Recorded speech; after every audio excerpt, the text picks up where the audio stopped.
Okay, so we have ourselves a new venue for today's reading, and let's just go ahead and dive right in. This one is titled Enough Words, and question mark intended there. Enough words.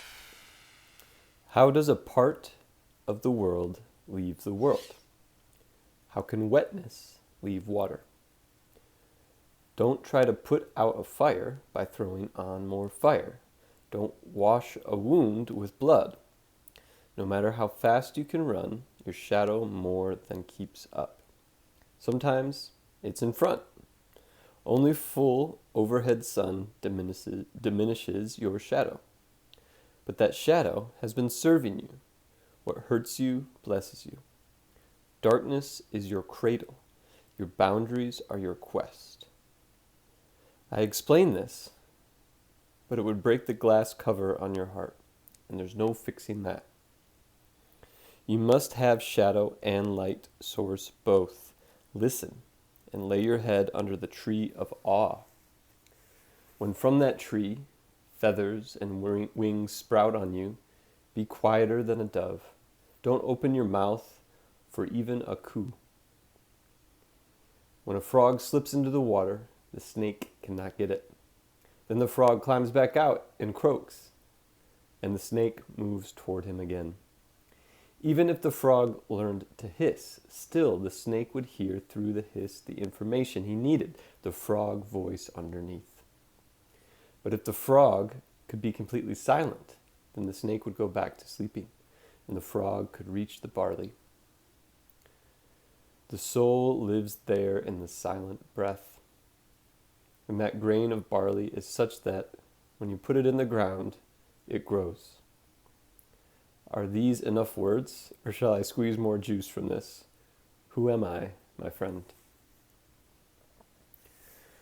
All right, so my friends, this is a Rumi poem that struck me as I was reading it, that you could probably just take this and make it your whole spiritual orientation, a guide for your life and growth as a spiritual being living here on earth. And you wouldn't really need anything outside of that other than some community and some reinforcement occasionally maybe from those around you. So all that to say that this is a really jam-packed one once again, as ever.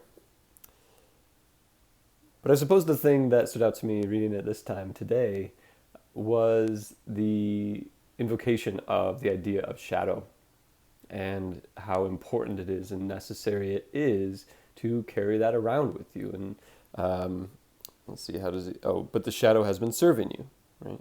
What hurts you blesses you.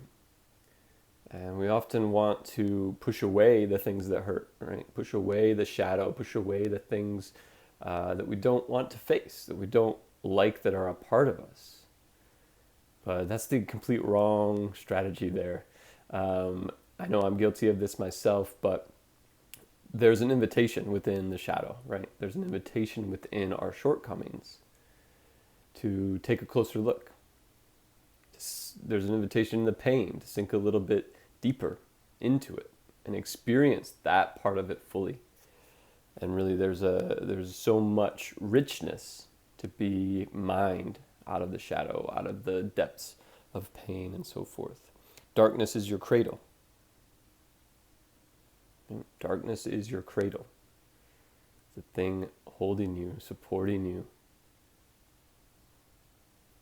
nurturing you in ways that we can't even understand or really begin to comprehend. Which is why this is a great metaphor for this poem, right? Because a cradle, you're a baby in a cradle, you don't really recognize all the ways that you're being loved and supported by that position. You're just laying on your back, unable to escape one way or the other, right?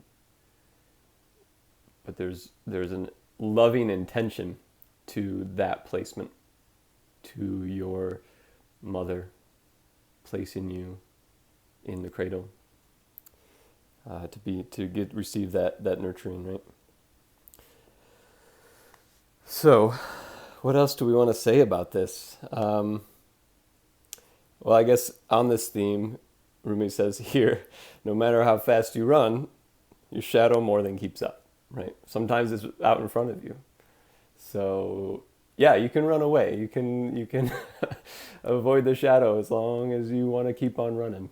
But it's always going to be right there. And so until we stop and embrace and turn and face it for the gift and the nourishing cradle that it can be,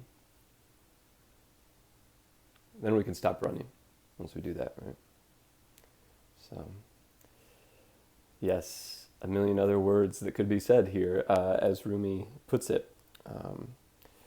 But I guess, well, let's draw one more thing on this theme of shadow, right?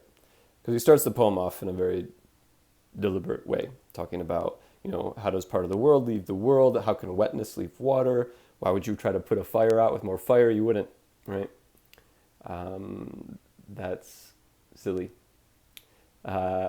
So, what direction to go here? So the idea of like putting out the fire, we can just start there. Let's put out the fire. So whatever fire is happening in your life, probably the result of some shadow element within you, whether you realize it or not. It's probably brought that challenge, that fire into your life. And so if you try to put it out with more shadow, you try to put it out with more of the things that contributed to creating that situation instead of changing the container, changing yourself, changing the circumstances, the context for all that all that is happening in, right? Instead of doing that, if you try to just attack it with more shadow, well, it's just not going to get you anywhere, right? But then there's also the idea here in this first part of the poem, how can wetness leave water? And there's this transition right into him talking about the shadow and not being able to escape it. And so understanding also that that shadow is a part of us.